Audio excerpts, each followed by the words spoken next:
Kita ulang kembali sejumlah berita pilihan dari Bali.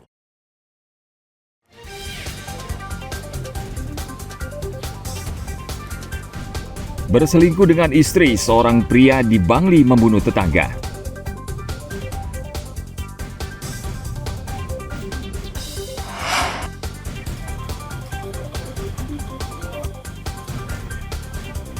Tim gabungan menemukan sejumlah barang terlarang dalam sidak rumah tahanan kelas 2B Negara Jembrana.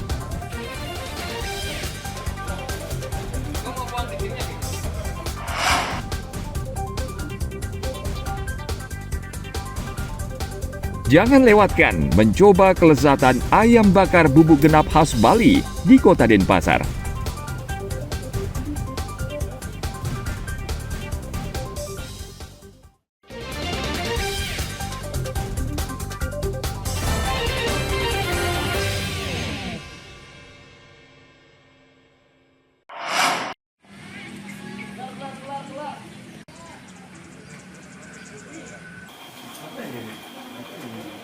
Tim gabungan dari Polri, TNI dan petugas rutan serta Kemenkumham Bali melakukan sidak ke rumah tahanan kelas 2B Negara Jembrana pada hari Kamis 1 Agustus lalu.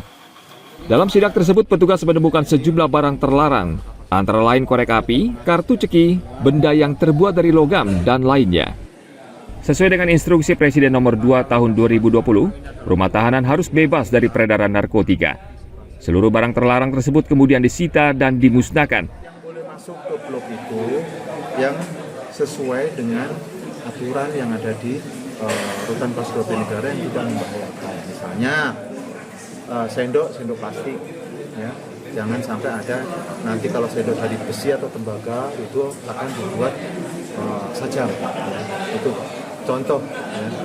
Dan kedua untuk kartu itu juga bisa bisa orang itu dengan sakit hati mungkin ya ada permainan ya, untuk menjadi taruhan, dibuat taruhan dan nanti akan membahayakan dan terjadi mungkin pemukulan. Itu yang kenapa kok itu. Jadi kita harus mengingat mitigasi resikonya. Jadi selain penggeledahan, petugas juga melakukan tes urin terhadap warga binaan, khususnya mereka yang terjerat kasus narkotika. Dan dari 15 sampel yang diambil hasilnya negatif. Tim liputan melaporkan dari Kabupaten Jembrana.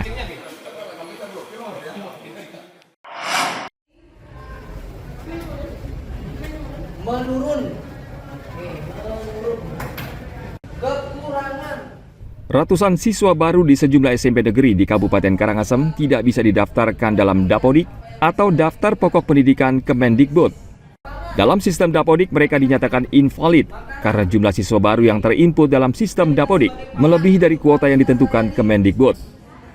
Hal ini terjadi karena dalam PPDB, sekolah bersangkutan menerima siswa melebihi kuota sesuai aturan yang ditentukan Kemendikbud. Sesuai aturan Kemendikbud, untuk SMP negeri dibatasi maksimal 11 rombongan belajar, di mana jumlah siswa untuk masing-masing rombongan belajar maksimal 32 orang siswa. Hal ini terjadi di SMP Negeri 2 Amlapura, di mana 128 siswa baru di sekolah ini tidak bisa didaftarkan ke dalam sistem Dapodik. Untuk yang kemarin, PPDB kemarin kita menerima siswa, ini totalnya 480. Kemudian setelah dimasukkan di Dapodik, itu yang valid adalah 352. Jadi sisanya Nike masih dalam sistem invalid. Jadi kalau diinputkan di sistem Dapodik, Dapodiknya menolak gitu. Nah ini sekarang masih diproses, kita masih istilahnya mengajukan permohonan ke dinas supaya nanti bisa ditindaklanjuti sehingga semua siswa bisa masuk ke sistem Dapodik sekolah. Dampaknya kalau misalkan kita di sekolah, kalau misalkan datanya invalid, itu berarti sistem sekolahnya akan gini, tidak bisa terintegrasi dengan pusat, sehingga dampaknya nanti adalah dana BOS itu tidak bisa dicairkan gitu. Salah satunya. Pihak SMP Negeri 2 Amlapura telah meminta Dinas Pendidikan Karangasem untuk mencarikan solusi. Jika ke-128 siswa baru tersebut tidak terdaftar, maka siswa tersebut bisa dianggap ilegal dan tidak akan mendapatkan dana bantuan operasional sekolah. Tim liputan melaporkan dari Kabupaten Karangasem.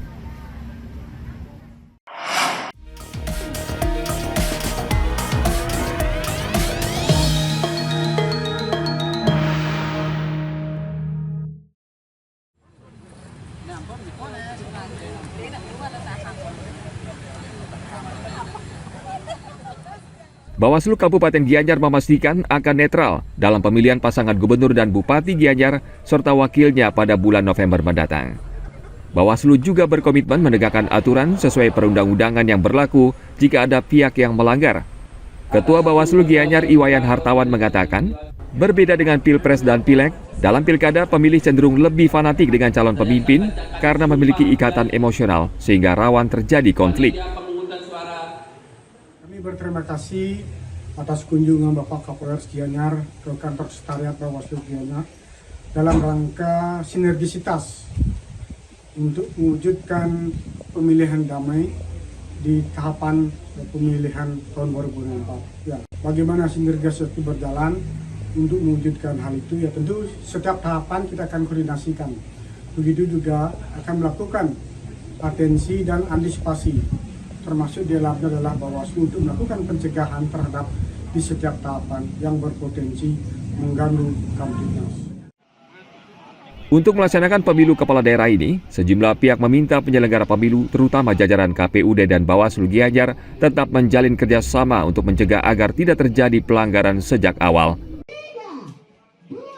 Tim Liputan melaporkan dari Kabupaten Gianyar.